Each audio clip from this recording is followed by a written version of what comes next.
Hey guys, it's Lolo back with a YouTube video after over a year. I never thought in a million years that I would ever be speaking about this on the internet. However, God, unfortunately, maybe fortunately, has placed it on my heart to share my testimony, and it involves this story. So for the first time ever, I'm going to tell y'all what happened, and I want to emphasize now, and I'm going to continue to emphasize that this is not at all to slam D, to come at him. This is really nothing to do with him. This is really about my story and what I've done the last 3 years, how I've changed in the last 3 years, and how this whole thing kind of shaped me, because I honestly disappeared after this in like a personable way from the internet. Like, I don't think I've done a talking video like this since then. But the main emphasis of this story is not what happened, but what has come of it. I didn't feel compelled to talk about this until now, because I can talk about it from a place of facts and with logic, and I really have no emotional attachment to it. I'm not affected by it anymore. I've forgiven him. I've told him I forgive him. If any of you take this video as motivation to go leave him hateful comments or come and hate on him, then you've lost the plot of this video. Starting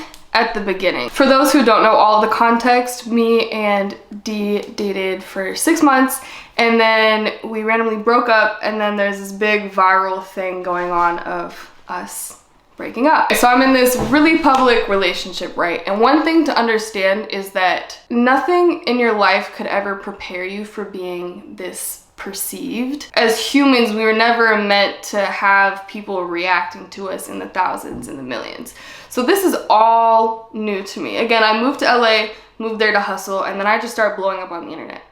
And the thing about blowing up on the internet is it's all literally sunshines and rainbows on the way up, because people love an underdog. So the only thing I'd experienced was this high of, like, every time I open my phone, it's blowing up with new notifications, and I can't even fathom. I'm growing like 10K by the week.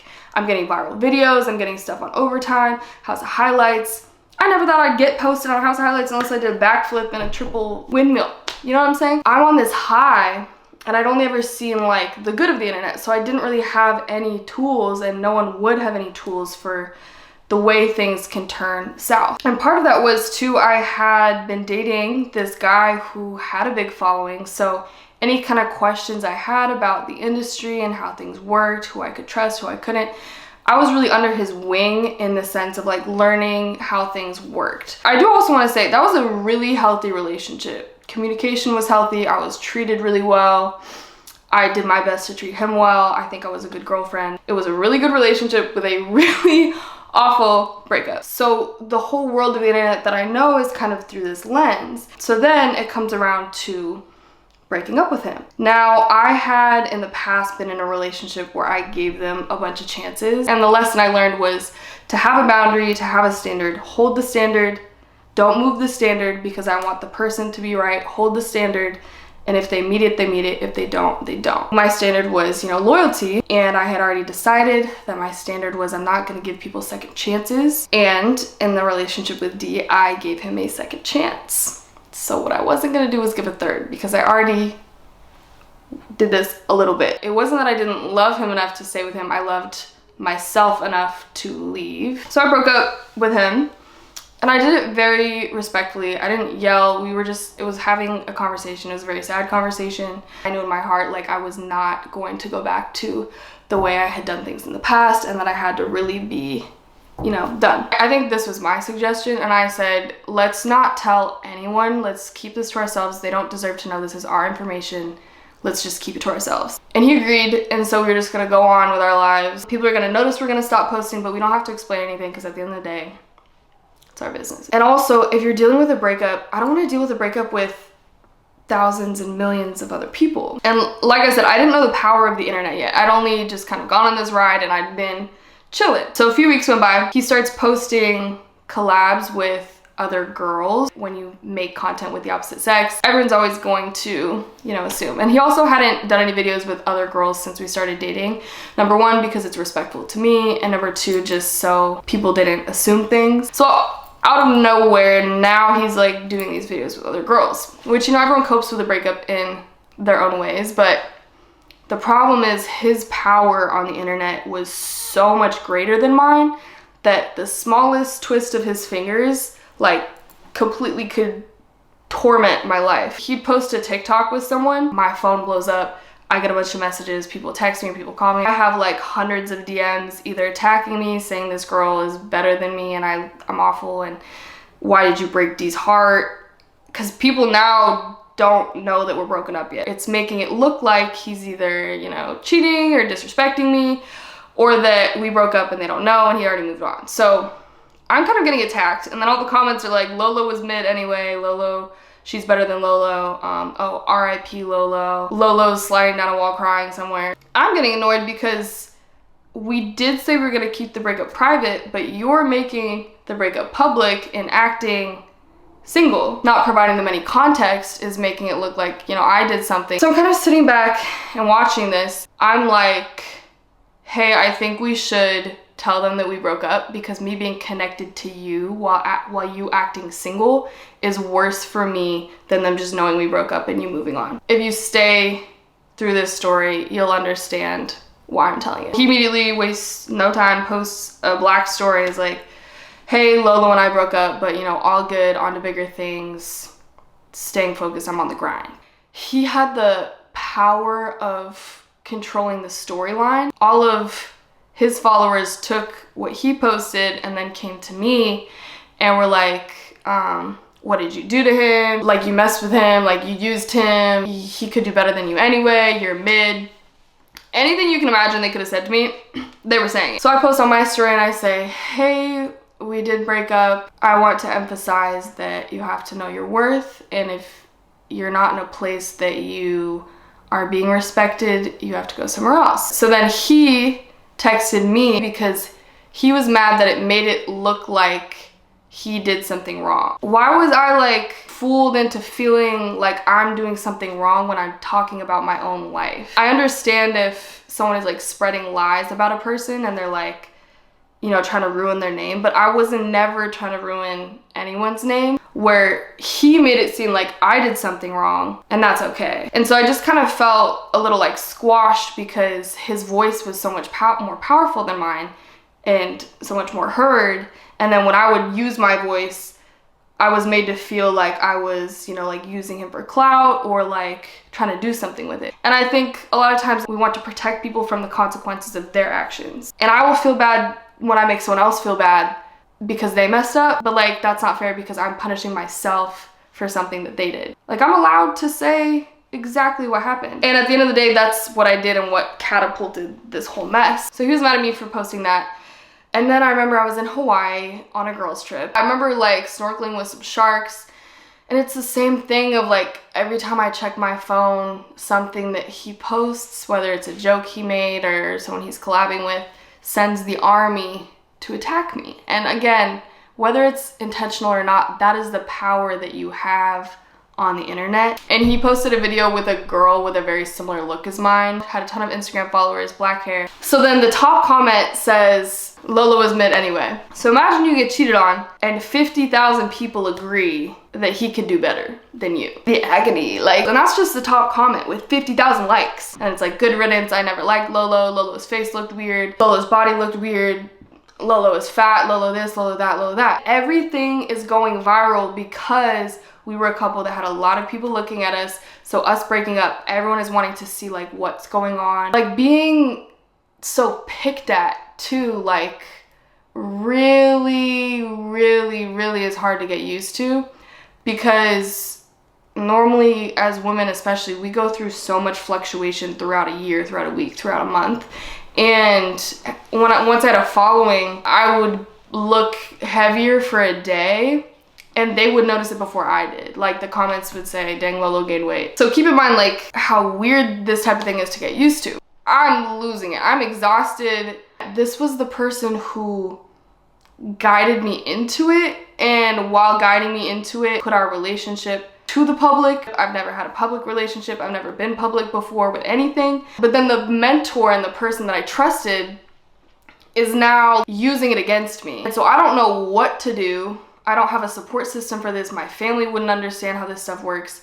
I'm just kind of like drowning in it and I can't escape it. Every time I open my phone, there's something new, something new, something new. So the next day, we're playing basketball at a local court. And so then I'm with a friend and she has more followers than I do. And I think having experienced secondhand what I was going through, she saw how powerless I was and how this narrative was being created and I kind of had no control over it. So I think she honestly just wanted to stand up for me and like, because she had more followers than me, be able to be a voice on my side. So we say, let's do the TikTok where this is the end of Lolo's bloodline because she keeps getting cheated on. Obviously we didn't explicitly say I got cheated on, but in all of the content that D was creating, he didn't explicitly say Lolo did something to me and she's gone. That was what was being communicated. You know, I look back at that and I'm like, the prefrontal cortex of my brain, both our brains, was really not, like I didn't think of like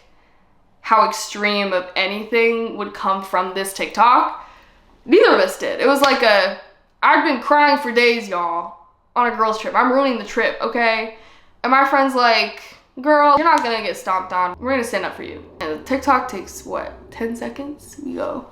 It's like the little dance, do, do, do, something like that. Again, prefrontal cortex, like we're just like, post. Like whole time not realizing like the relationship was viral. So now that we're broken up, it's going twice as viral. The first thing that's talking about my side of it, of course is gonna go viral. So we leave the courts and this thing is blowing up. By that time, he responded with a duet of it and he like mimicked kind of the trend. And then on his side of it, he said, except I didn't. He decided to duet it and connect himself to it. Now, every single comment on his TikTok is calling me a liar. And then hundreds and thousands of DMs in my Instagram are calling me a liar and giving me death threats. I'm trying to communicate with y'all how extreme these people on the internet act. So if ours went viral, his is going double viral. And again, I'm telling the truth. And then I keep getting like punished for telling the truth and getting like squashed to not talk. So I'm like, okay, what you're not gonna do is say that I'm lying about something that literally happened. I duet his video with a screenshot of him apologizing to me for cheating. And I would not have done that. And up until this point, I've stayed silent and everyone thinks that I cheated on him and that I did something. You want us to stay silent on a topic because it benefits you. I know I did what I was supposed to do.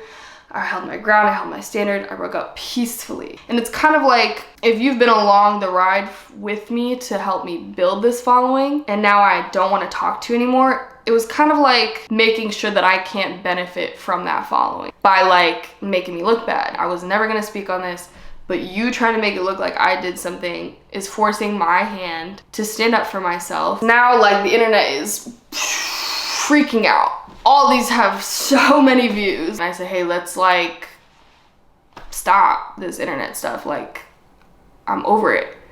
But the start of the internet stuff was the posting the girls and stuff. He said, yeah, I actually filmed a YouTube video explaining the whole story and I'm gonna post it today. In the video, it was loosely the truth. He says that I was editing a TikTok for him and that I saw messages that seemed suspicious and I broke up with him. I didn't see messages that were suspicious. I saw messages that were cheating and that were asking people to hang out. Doesn't matter to me if they did or not. I'm kind of over this public roller coaster at this point anyway. At the time I asked my manager, I said, what do I do about this? Like, he has way more followers than me, so every time he posts something, they only believe him.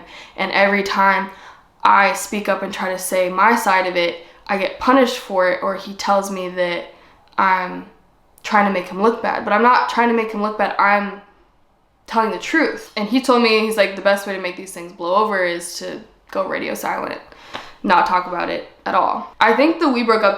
video went trending on YouTube which is insane. Like, I'm watching Aiden Ross watch an entire video of my ex talk about how he cheated on me and then giving their opinion on it. And they're like, oh, but Lolo this, Lolo that. I've never met Aiden Ross in my life. I've never shaken his hand, but he knows who I am, I guess. Meanwhile, my life is in torment. I'm getting beat up. I got cheated on, stomped on, spit on by thousands of people, hundreds of thousands, millions of people. So I'm struggling. When we met, he said he'd never been through a heartbreak before. And I remember my first heartbreak. I was 14. And I crashed out, okay, y'all? Everyone in my high school knew that Lolo had crashed out. But I was 14. Thank the Lord. Thank the Lord, I was 14. God forbid my first heartbreak happens today with 1 million followers. Imagine having a cult following and your first breakup at whatever age it is. I don't know what I would have done. While I wasn't addressing the breakup, I just start posting my normal content again. And because he's posting a lot of stuff that does pertain to me, everyone is going from those videos and coming to my profile. And I think his followers were standing behind him too because I looked unaffected by it. And I think they wanted to see me cry. And I think he wanted to see me cry because he wanted to know that, you know, I felt something about the breakup. So I got a phone call. He's like, well, how's it going? And I'm like, honestly, awful. And he says, yeah, so I wanted to check on you, and I also wanted to give you a heads up so that it didn't catch you off guard, but I'm posting a video tomorrow. I'm like, okay. He's like, I'm in Atlanta, and I filmed a video with my ex. And I'm on the phone like, I just finished sliding down the wall crying. And I'm listening to this, and the one thing I can think is like, why? Like, what did I do to deserve this? And this is the ex that we like broke up about like that first time. So I'm like, can we just handle a breakup like a normal person? Like, I've never like been in a relationship with someone where they did something wrong and then stepped on my neck. Like, why are we stepping on my neck? My neck is I'm already on the ground. You don't gotta step on nothing. Why are we trying to kill me? I'm already down, okay? And he's like, I feel like it would do really well with what's been going on in my life right now. And I was just like, oh, you're so removed from reality in this social media thing that you don't even see this as like a real life situation. I'm like, that it would do well right now. I'm like, how about me? How about my feelings? I think it would do really well, as if it's like the next episode in a reality show or a fictional show. Like, oh, that's the next best thing. That'll go even more viral. Let's shock the audience with this one. And what I said was, if you really want to do this, and if you think the views and the money and the clout that will come out of this video is more important than the people that are involved in it, literally never speak to me again. And again, at the time, I didn't know God yet, so I didn't understand forgiveness and what forgiveness can do for you. So I said, if you think those things are more important than the way something like that would make me feel, you're dead to me. And it sounds dramatic, but I'm pretty sure that's what I said. I think I said that. And he's like, well, how does it make you feel? It's like someone picked up my whole life and then slammed it on the ground and had been beating me up for a couple months. Part of what put it on my heart to share this video is I was watching Sienna May's video talking about what happened with her and Jack Wright 3 years ago. And something that really struck me with her scenario was that the reason she couldn't tell her story for the last 3 years was also because she didn't have the power to, because the voice with the most power is the one that's going to be believed. I'm already at rock bottom. The foot has been on my neck, so there's nowhere for me to go. And now to call and tell me you're about to twist it, he's like, well, how would that make you feel? And I'm like, it makes me feel like I want to die. What other option? Where else is there to go? I'm on the ground. I have a foot on my neck. What is worse than that? Twisting it. Death. I'm like, I can't imagine feeling worse than I already feel. And he said, really? I said, yeah. And then he hung up. While I've been spiraling, I still had to work. I still had jobs to do. I had something to do that day. So my friend comes with me to help me film an ad for Puma, and just like all the other notifications that had been tormenting me, I set my phone on the thing for maps, and it says Destroying posted a YouTube video, and it's titled I Got Back With My Ex. I got back with my ex. And then also, further context, he told me he wanted to make it up to me. He told me he wanted us to get back together and that he was gonna work to do that. And I think because I wasn't giving signs that that was gonna be possible, he just, you know, changed his route. So I tap on it. So much anxiety, because whatever is said in this video is at my torment. Obviously, it already has tons of views. The whole beginning of the video was a montage of them walking around, him trying to hold her hand, her pulling away, them like sucking out of straws on a date. And on the phone, he also said, I didn't want you to assume that I was getting back with my ex. Like, never mind the fact that he already cheated with her, but like, just so you know, even though I'm posting a video with her, like, still, we could get back together. After the intro, it is 20 minutes of them talking badly about me by name together. And again, what did I do to deserve that? I'm already on the ground. Like, what more do you want from me? I tried to stand up for myself a little bit, and then it got thrown in my face. And me standing up for myself was me telling my truth of what really happened. So now I want y'all to picture getting cheated on. Hundreds of thousands of people thinking it's your fault.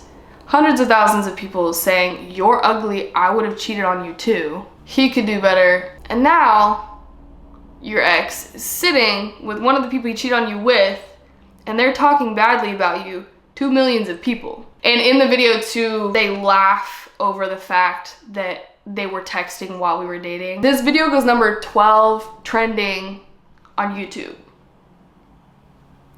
Trending on YouTube. I'm trending on YouTube in a video I'm not even in. Why am I even in this discussion? It's the way they're both looking at the camera. Something in me was like, just because you want to kill me this bad, I'm not gonna let you. And I remember us laughing at the video because it was so unearthly evil. It was like, I felt so attacked and I felt so much pressure. I felt so out of control. And then when I saw on display like how badly they wanted me to like stop what I was doing, stop success, stop whatever stuff I had going for me, stop talking, stop being okay. I saw it and I was like, as a matter of fact, I'm not gonna die at all. So I left that with a new spirit of motivation in me, okay? I was like, this is not gonna happen. I'm not gonna get squashed. And like my manager advised me, I didn't say anything about the situation, but I got on my stuff. I started posting. I was posting 5 times a day. I was posting YouTube videos. There was this, you know, energy in me like, I'm not gonna die, I'm not gonna be killed, I'm not gonna die, I'm not gonna be killed. And I wasn't gonna go out in a way where it was like, I dated him, I made a name for myself, but because he broke up with me, I had nothing. I wasn't gonna let that happen. I think my following has tripled since then. I had a lot of eyes on me and what I was doing, and I just used it to promote the things about myself that I did like. Playing basketball, woman empowerment. That's when I posted the video of dressing up as a boy. In order to not feel worse than I was already feeling, I had to feel nothing at all. So I had to feel anything but what this stuff was making me feel. I sprung into the craziest crash out of my life. And what's crazy about that is no one would ever know. I bought a Porsche, I moved into a townhouse. I'm getting invited to all these events that I never imagined. And this is still in the first calendar year of me having a following. We're just on the back end. Life is exploding. I'm so busy that I just can't think, because in my mind I was like, I don't have time to crash out over this. For the first time in my life, I have a following. I have money for the first time in my life. I have all these friends. I'm living in LA single for the first time in my life. All this big crazy thing happening at the same time. And I don't know if y'all know this, but in LA you can go out any day of the week. So I was going out Monday, Tuesday's Taco Tuesday. Wednesday is Highlight Room Wednesday. Thursday is already the weekend. So Friday, obviously you're going out. Saturday is what we've been building up towards. So Saturday is the main day. Saturday is the drunkest night of my life. And then I wake up the next day, I get a call from my friends. They're like, hey, we're gonna go do brunch. I'm like, oh, thank God, I'm so hungover. And then I'd go to brunch and there'd be no food on the table and it would just be mimosas. And then, you know, might as well. So then now Sunday is the drunkest night of my life because I'm still drunk from Saturday. And then Monday, the hangover of a lifetime. But guess what? Tomorrow is Taco Tuesday. So I went like 6 months like this where people thought my life was amazing and I had never been more depressed in my life. I decided I wasn't gonna die from this thing. The only other option was to pretend it didn't happen. At the same time, I felt like I needed to prove that I was worth more than the way that I was treated because I was discarded and made out to be this unimportant person. I was nobody, I was ugly. I felt like I needed to earn back any worth. And so I was chasing this validation of like proving that I was worth being alive. I felt like if I could be big enough and important enough that I'm invited to all these events, I'm making enough money, I have this lifestyle that I would like be worth something. And I'm doing it.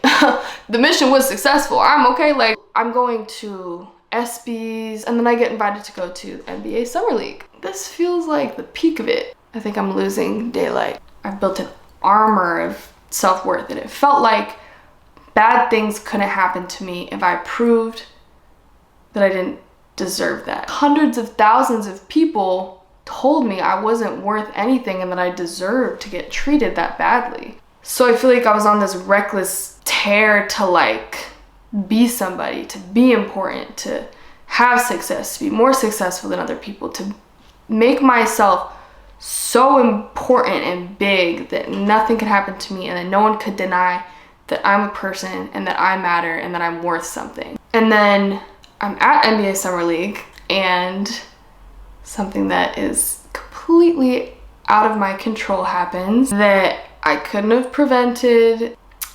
I get SA'd. And what was so crazy about the experience was I thought that I had earned my worth. And I thought at that point I did it. To think that I had finally earned worth and decided that I was important and I deserved to be here and I deserved to be alive.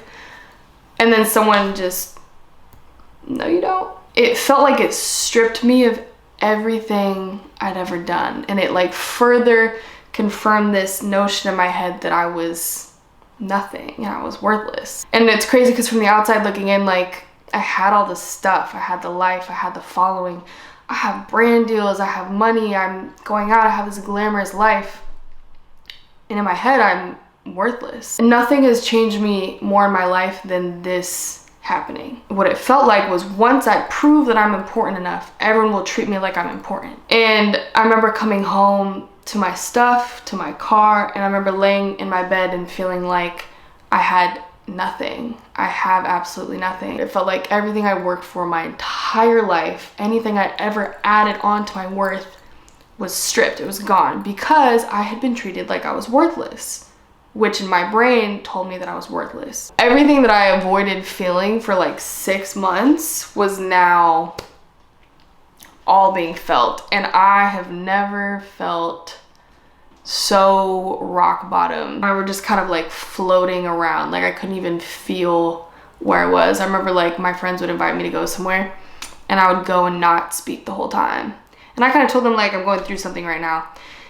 But I would just be in the back of the car, like not even in a seatbelt, like just staring out the window. I kind of stopped posting as much. My manager stops getting me brand deals because I'm not posting as much. I don't have the energy to talk to anyone about it. If someone needed to be there for me, I was just like, and one of my friends sends me a song and it's a worship song and it's called Deliver Me. And I remember driving down the freeway, I just pressed play and I remember the song starting to play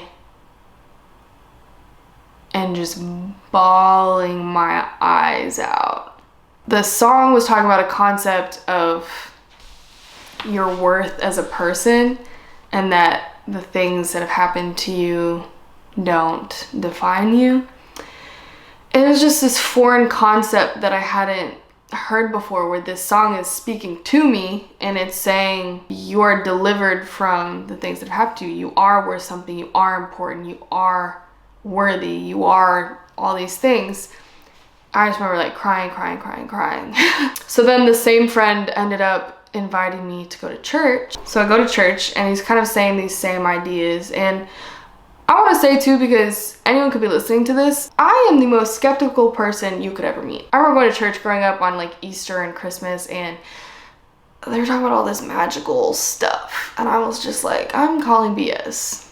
The seas parting, bushes on fire, sounds like a loony bin. So let me be the first to say, I need a lot to believe something. I go to church and I'm a little skeptical. When you're at rock bottom, you are willing to listen to any advice that's different from the advice you've taken your entire life, because you're like, well, I'm at rock bottom, so there's only one way up from here. I'm gonna take any suggestions. And at the end of the service, he said, if anyone is here and they've never said yes to God in their life, raise your hand. And I raised my hand. And I just kept going to church, kept learning more and more ideas about what God is about. And it's crazy because no one deserves to go through what I went through, but I say this every day.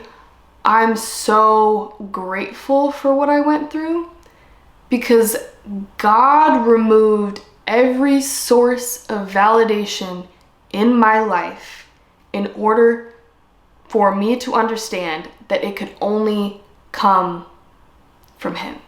I was chasing more followers. I was chasing the comments to agree with me. I wanted them to stop coming to bash me. I wanted them to think I was worth something. I was chasing the world's validation. I was chasing men's validation. I was chasing all sorts of things. I needed someone to say that I was valuable. I needed someone to say that I was worth something. But how many people needed to say that I was worth living and worth something for me to believe it? I think I could have gone and met everyone in the world and it still wouldn't have been enough. And what I learned was that it will never be enough, because the only worth that matters is God's perception of your worth, because it is infinite and it is high no matter what happens in your life, no matter who treats you like what. And that was the only thing that could save me from what had happened to me, because the entire world to me told me that I was worthless. Every corner of my world told me that I was worthless in every way possible. And so the only thing that could tell me that I was worth anything was God. And the song told me, and then I came to church and that told me. And then every day after that, the closer and closer I got to God, the more and more I realized my worth. And my worth was more about the gifts that I was given in order to help other people. And when I was seeking other people to tell me I was worth something, I wasn't using my gifts at all. My gifts were meant to help other people. I'm good at storytelling. I'm good at giving advice. I'm good at, helping girls. And so I needed God and I needed the church for me to understand that I'm supposed to be here for a lot of reasons. I'm worth a lot, and I'm worth a lot no matter what anyone says. Now, I don't know a more valuable lesson than that. We all talk about getting validated from outside sources and like validation from this, get validation from that, but it's easier said than done. Imagine waking up one day and completely removing every source of world validation in the world, anything you've ever sought validation from. Imagine removing all of it, and in a blink of an eye, you're cured of needing world validation. That's the gift of God. And that's the gift I was given through the hardest thing I've ever had to go through. Getting thrown under the bus, millions of people telling me I'm worth nothing. Trending on YouTube. Trending on YouTube is the world. The world is trending to say that Lauren is worth nothing. And if I could only listen to the world's sense of validation, I would believe that I'm worth nothing. But that's why it's not about what the world validates, it's about what God validates. And that never changes. If that's not a valuable experience, I don't know what is, because I've been cured. I've been cured of needing validation. Imagine. And because the peace that I live with now is priceless, okay? And I think to most of the people who know me, I'm either the most confident person they know or I'm one of them. And there's a reason for that. And if you didn't know all of this backstory, you could never understand. But if God got me through what I just got through, what in the world could I not get through? I just told y'all how bad that got for me just in order for you to understand what I've overcome, to feel the peace that I feel now. And I want what you take away from this to resonate is not what an awful time that was, but what can come of an awful time, and that things always get better, and that the validation you're seeking is not in the world, and it can never be in the world. It was proven to me that there is nowhere in the world that can validate you. And like I said, I haven't posted a video of me talking like this on the internet for 3 years because I was so like scarred from being vulnerable and the whole world turning against me and it being thrown in my face. It dawned on me lately that the only reason I never told my side of the story was because I was afraid of backlash. And I think that God will give us mountains to show others that they can be moved. And I think I just hadn't told y'all yet. Since then, I left my old agency, I joined a new one. I went to the Super Bowl, I went to All-Star Weekend. The majority of my friends all go to the same church, and they're all people who do cool creative things and are in all these industries. And my life has completely transformed. I never thought I would talk about this again, but I realized, why would God publicly have me go through something like that if the other side of it that my life has hugely changed from isn't something to share too? I'm like nervous telling the story because I know I'm not gonna tell it perfect. I know I can't be perfect. But the main point is the good from this situation outweighs the bad, and it's a story worth being told. And something I want to talk about is that this is the type of scenario where if I killed myself, we would all talk about how we need to be nicer to people. And just the fact that I was surviving was reason enough to keep hurting me. Keep going, because she can take it, she can take it, she can take it. What I went through at Syracuse built me for this situation, because if I hadn't gone through what I went through at Syracuse, I wouldn't have survived this, which was why it was so frustrating, because I just felt like I was driving around like, does no one see that I'm dying? Does no one see that they're trying to kill me? Like, who here cares that we're doing this to me? I didn't deserve this, and I knew I didn't deserve it. But because when I was at my lowest at Syracuse and I was able to make it out of it, I moved to LA and my whole life blew up in a way I never thought was possible. And for that reason alone, I knew what happens when you don't give up. And I was like, I don't understand this. But the last time I didn't give up, my life changed for the better in a lot of ways. So I had just made this decision that quitting wasn't an option. But this is a situation that would kill someone. And I don't think we treat these things as serious as they could be. Because to me, the moral of the story is, don't believe everything you see on the internet, as we saw in Sienna Mae's story, number one. And number two, when you see anything on the internet, try to humanize with the people you see and always understand that there's a real life person behind it. Even for Sienna Mae, where so many people believed she was in the wrong, no matter how wrong she was in their eyes, no one deserves to be treated like that. Because again, even if you mess up, even if you've done horrible things, you're still worthy and you're still human. And we're talking about people who didn't do anything wrong, okay? And even for D, like, he's just as worthy of a human and is just as worthy to be alive as I am.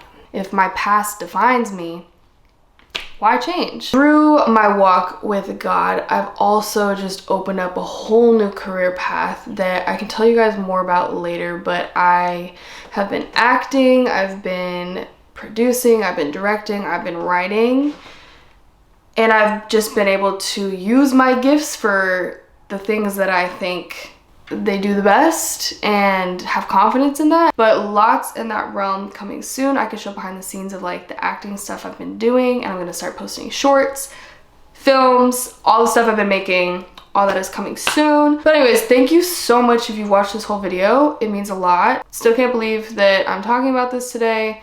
I hope that this reaches the right people. I hope that it helps someone. I hope someone's inspired by it. My DMs are open to discuss. If you've been going through something and you need some help, please talk to me. It's nice to be back. I feel like a weight is lifted off my chest. I've never spoken to y'all in a long time.